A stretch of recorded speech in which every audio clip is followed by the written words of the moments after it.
Why did I take time to tell this story? I took time to tell this story to share with you one idea or one business idea that you can always kick off if you feel like you do not have enough capital to start a business. Hey loves, welcome back again to my YouTube channel. It's been a while, but we move. I hope you're keeping safe. Before I go forward, I hope you're keeping safe. I hope that you're taking care of you, you're spending time with yourself, you're spending time with your family if you're all not social distancing within your house, you're speaking to your friends that you love. Remember, social distancing, not social isolation. Okay, so without beating around the bush, if this is your first time here, don't forget to subscribe. It is free. It don't cost you nothing. Don't forget to also like this video if you like this video, so that I can know to make more videos like this. So today's video, I'm going to be telling you how I started my business with $60. I don't know how much $60 is now, but when I started my business in 2017, $60 was equal to 20,000 naira. Yes, so I kickstarted my business with 20,000 naira. Sit back, grab a drink, popcorn, whatever you need, because it's going to be a long ass story time. How did it start? While I was in university, I thrifted a lot rather than buying clothes from boutiques, because I went to a university where we were only expected to wear corporate clothing, and then going to the stores to buy corporate clothing, they were so expensive. Someone will tell you like a blouse in a store is like 8,000 or something like that, and I was just like, I can't do this at all. My parents would like give me money and be like, sort yourself out, that type of thing. So it was like learning how to manage my money. While on the journey to learn that, I discovered thrifting. So I remember my aunt took me to a store somewhere in Surulere. It's actually in Aguda in Surulere, but I can't remember the name of the street it's on anymore. So she took me there, and like this woman had a store, and you tell her what you're looking for, and they're like different bags, and you look through the bags and all. And I just thought it was so cool. So like my first year, my second year, I would always go to her place to pick up stuff, and I always got high quality good stuff. So I got stuff from like H&M, New Look, stuff that lasted, not stuff that goes away after one wash.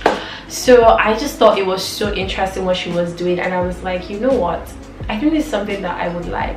But then here's the twist to this. When I started my business, it wasn't a wholesome thrift business. That's not what my business is about. When I started my business was a denim thrift store. That's what it was. So why did I choose denim? I realized that every time I would thrift, and I would thrift denim, like people would always ask me, where'd you get this from? Help me get my size, da da da da da da da. I was just like, okay.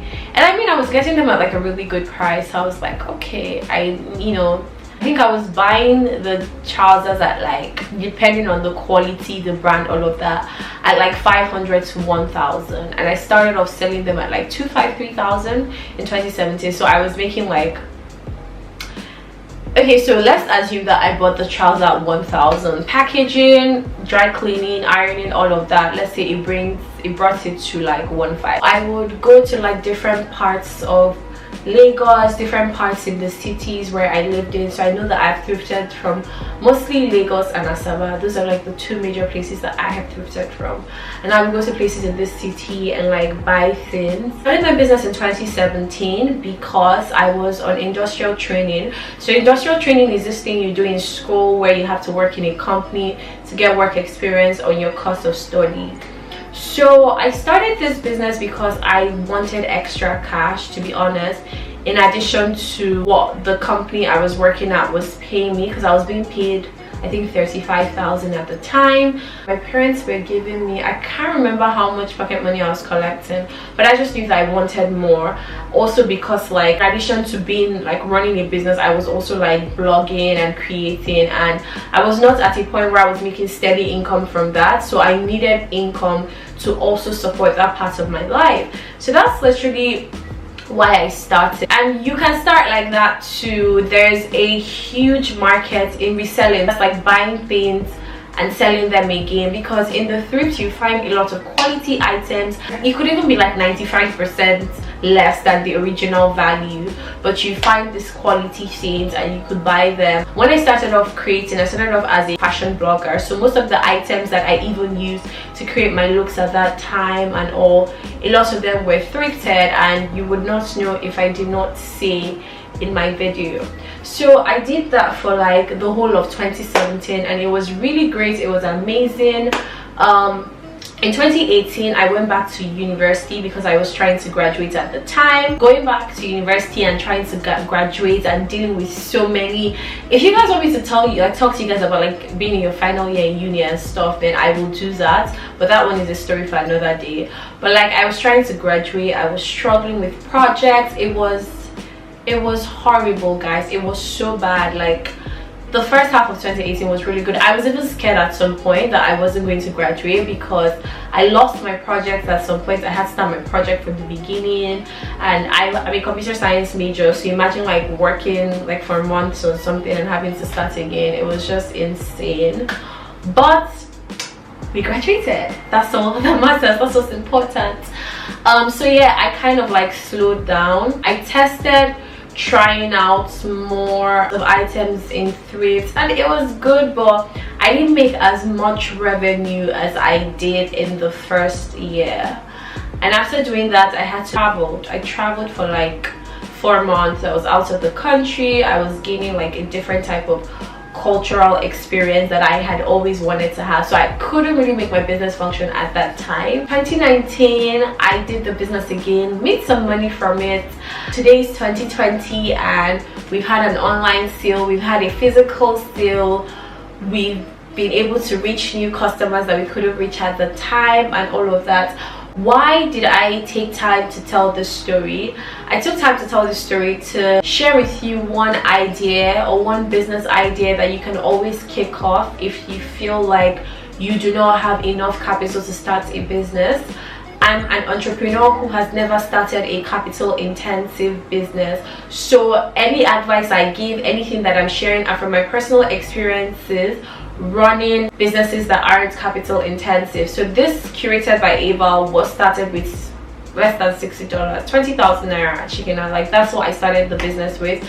And I'm not going to be able to share numbers but there's been so much growth, there's been so much improvement, there's been like a lot of things, and people would always want to be closer. So another thing that comes into play with running an online thrift is that don't think that this is an unsaturated market, because there are so many, oh my god, there are so many of them out there. The things that come into play are things like customer service, customer retention, branding, brand tone, brand voice, and brand tone, brand voice, all of that. It's not about your logo. Branding is not about your logo, it's not about your color, it's not about your packaging, although those things kind of play a part in branding.